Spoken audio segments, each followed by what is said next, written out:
Good afternoon, all my brothers and sisters of the 2A community. This is Sans Armory checking in with just a little bit of dialogue about the 40 Smith & Wesson. So, as you can see here, look like I need a little more room up here. Damn. Weapon is clear. Okay, let's talk about it. Dun, dun, dun. The 40. I know. Why in the hell did you do all that work to a 40? Trust me, brother. I know. And it take a while to understand why and why not. So I've been collecting for at least 12 years. I'm only 27, but I've been collecting firearms for a long time. And that's prior to me even being 13, 14, having my own hunting rifles, 243s, 270s, so on and so forth. But I say that to say I've had at least within the last 10 years, I can say I've had at least 60 Glocks. And I'm shooting low, and it sounds like an exaggeration, but you can look at my page. And one thing about my page, it's maybe one or two guns that I posted that wasn't mine. 99% of the guns that I posted on my page are mine. This was my second Glock. So I believe in 2016, that's when I got my first Glock. Glock 17 Gen 3. It had a True Glow laser grip. The trigger guard laser. Loved it. Hard frying pan finish on the slide. Loved it. It's something about being young, or maybe when you're finally able to buy the gun that you've been wanting for a long time, you start to get irrational and you start to buy multiples and duplicates and all of the other stuff. To each his own. I don't judge. You can see by my collection why I can't judge. But I bought a Glock 22, and instead of going all out on my 17, which I should have known better, but I went out all on the G22. So, Jaegerworks slide milling, Jaegerworks Cerakote. I forgot who I got the stipple this. It was, I can't think of the name, but it was a Houston, Texas gun shop. They did a decent job. Did the undercut, stippled. They did a good job. Steel City Armory, back plate. Would say something bad, but I'm not gonna say something bad about Steel City. But unfortunately, I had a bad experience with them. But that's a whole nother video. I put at least $700 into this gun, and as you can see, it's no optic cut. No threaded barrel, nothing fancy. Like, I spent a lot of money just for a goddamn Glock 22. So, Apex trigger, I love it. Beautiful trigger. It looks spongy. It is kind of spongy, but reset is great. Trigger pull is way smoother than stock. I like it, but that's not what we're talking about. If you love 40, if you love 10 mil, if you love 45, if you love 454 Casull, all of that is a preference. And I know a lot of people that swear by 40 and love 40. And I'm actually one of them. It's sad how many crates of 40 ammo that I have. But today, I've come to the realization that it's time to phase out all of my 40s. Went to the range. I've gotten used to shooting my Echelon, multiple 17s, 19 with a ramjet. I guess my hands got softer. This gun was so goddamn unpleasant to shoot. And of course, it can be the lightning cuts. The stippling is kind of aggressive. I'm not here to cry, but what I'm here to say is I could be way more effective with my 17, my 19, shit. Even 21, G20, all of those guns. This gun was very unpleasant to shoot. And I'm not making a whole video to cry and whine about the 40, but it's just more of a conversation starter. And I would like to know from anybody that sees this video, your input on the 40, your experience. If you love 40, if you hate it, what's your relationship with the 40 cal? Now, I love it. And it's so many loads that I've collected to where it's like I can't phase out every 40. I can't. But I can truly tell you, after shooting this gun today, I don't know if I'm a fan anymore. I don't. The ballistics benefits that you get off of 40, it's not big. The capacity is a little bit lower. I honestly would rather 2 more shots of a good 9mm self-defense round than I would 2 less rounds of a decent 40 cal. So yeah, it's tough. It's tough because I truly love this gun because this is one of the guns I've had the longest. But I can truly say, nah, brother, I think it's time to go. Now, just 1 second while I present the loads that I've accumulated over the years, because then you'll understand why I made this video and why it's such a sad time in my life. Because I'm starting to realize I'm gonna have to let go. And it's almost like I want to keep the ammo and get rid of the guns. But this is just for example. Let's get this out of the way for a second.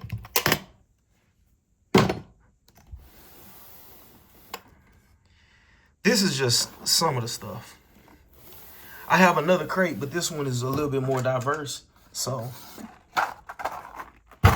gold dots, 180 grain. Love them.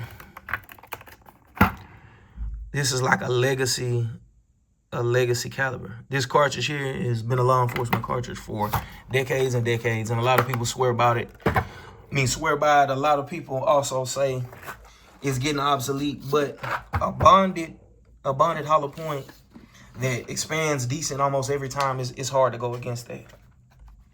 Winchester Supreme. Now, this is an old, got a mix in here. Okay, yeah, that's wrong. Critical duties. Yeah, see, it's almost like a Ranger, but it's not a Winchester Ranger, but I believe, yeah, this look like a Hornady. No, this look like a Hornady XTP. Okay, so this box is just mixed with all kind of shit. Excuse my language. I do want to stay kid-friendly if possible.